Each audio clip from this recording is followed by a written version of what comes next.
Backrooms is the latest 2026 horror film from A24, and it's written and directed by first-time director and youngest director Kane Parsons, who's also previously known for being the creator of the original internet phenomenon, The Backrooms itself.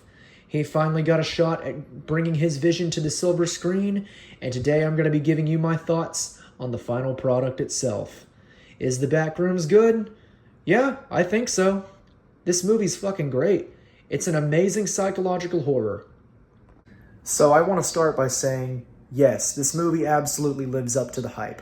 Would I say it's as good as Obsession? Yes, but not in the same way.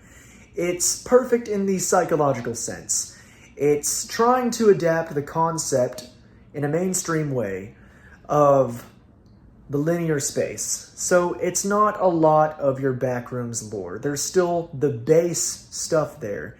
There's still the monsters that we don't see. There's a really, really cool and interesting concept that really explains what the Backrooms actually is. And apparently it truly is a space that just remembers. It just remembers, and the more it remembers, the more it remembers poorly. It's why everything is kind of no-clipping into the ground, and why there's furniture everywhere, why there's doors on ceilings, and why there's hallways and rooms that just don't make any sense. It's like a whole nother sentient dimension, I guess. The leading role is a man named Clark. I know he's an Oscar-winning actor. The performances in this movie are absolutely amazing. You have two lead characters, essentially. In the first half of the movie, it focuses on Clark, who is a guy who is struggling to get on his feet. You know, he was kicked out of his own house. He has a lot of deep-rooted anger within him. He lives in his own furniture store that he tries to sell furniture and whatnot. And he has his therapist, Mary, who is always being used to portray his wife. And she is important in the second half of the film because then we get to see the Backrooms from her perspective and how she comes across Clark, who, of course, goes insane. You know, spoiler there, spoiler. Probably should have gave you a spoiler warning for this movie, but I'm just going to talk about it because I fucking love it. This is a masterclass in psychological horror. It's amazing. The set design is absolutely incredible. Oh, man. Everything just feels so real and authentic. Like the furniture, the signs, everything being clipped out of the ground, and the monsters, everything is terrifying. Everything, you don't understand it. And that's truly what I think is scarier than anything else. You're more afraid of things you don't understand. Like we see the monster who dragged one of Clark's employees into that room, and it was all bloody. You don't know what truly happened to him.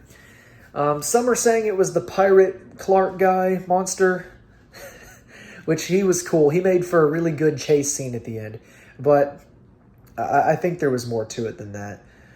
The opening sequence is, of course, done in a first-person's perspective.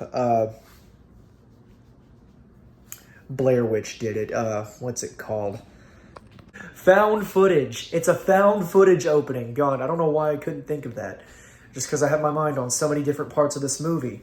Performances were stellar. These are Oscar-nominated actors working under Kane to deliver this authentic vision.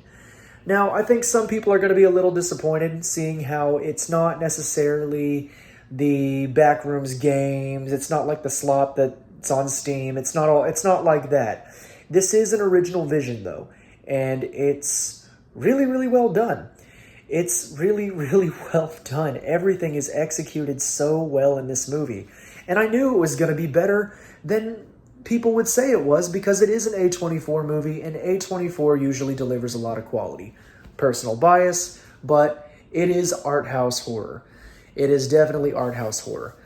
I love the fact that the cinematography switches from found footage to normal camera narratives, and the way it's all shot, the way it's all told, it's done in such a way that just keeps you on your feet. it keeps you on your toes. It keeps your attention. And I love that about this movie. Kane Parsons, I can't wait to see what more he does, especially now that he's working in Hollywood. Will he make sequels to the Backroom movie? Who knows? I hope he does, though, and I hope we get more. There are plenty of cameos, too, like the embassy, the pool rooms. Really, really weird stuff has been used in this movie. It's really, really interesting. The way they set it up, too, is like you just kind of no-clip through a wall and suddenly you're in this you're in the back rooms, you're in this dimension. And it's really, really, really interesting the way they set that up. You know, it's just under his shop, and he goes under there, he's flipping the breakers, and there's these two breakers. I think that's like what started it, what turned it on and activated it.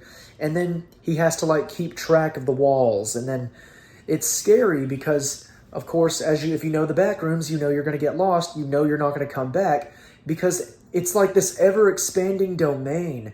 And, oh, man, I don't think I can do it enough justice. This movie it's so brilliant. It's so smart.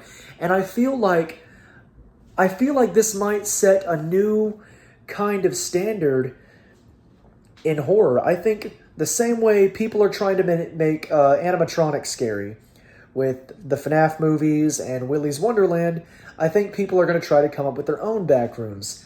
Honestly, hopefully not, though, because Kane Parsons doing it best, and he should be the one who should continue making like 2 more movies. I would be okay with a Backrooms trilogy. I want to see more from this universe. So the set design is beautiful. The casting, wonderful. Everyone feels so real. The monsters were absolutely terrifying.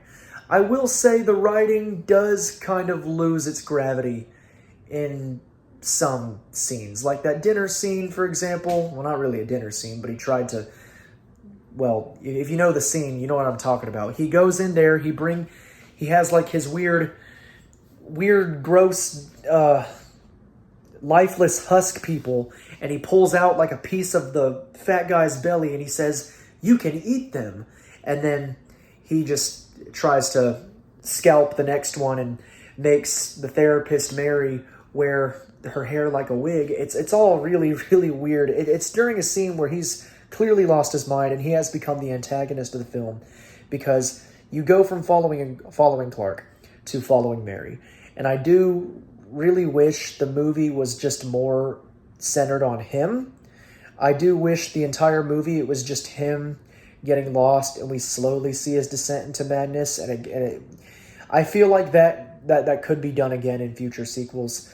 That's a little nitpick from me. The writing, it was strong, but it also had moments where I didn't feel it was as strong. Other than that, though, this was a pretty great movie. I wouldn't say it's the very best horror film to come out, but it's pretty damn good. It's definitely one of the best films to come out this year still.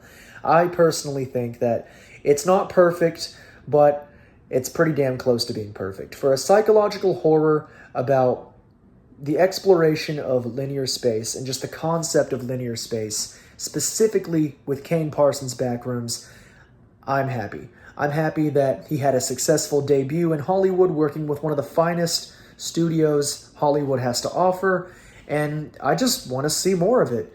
Kane, props to you. Thank you. Thank you for making such an awesome debut in Hollywood. So that's my review for Backrooms. I loved it. I only have a few nitpicks with it. Yeah, if you like this video, please leave a comment and subscribe for more. I'll see you later.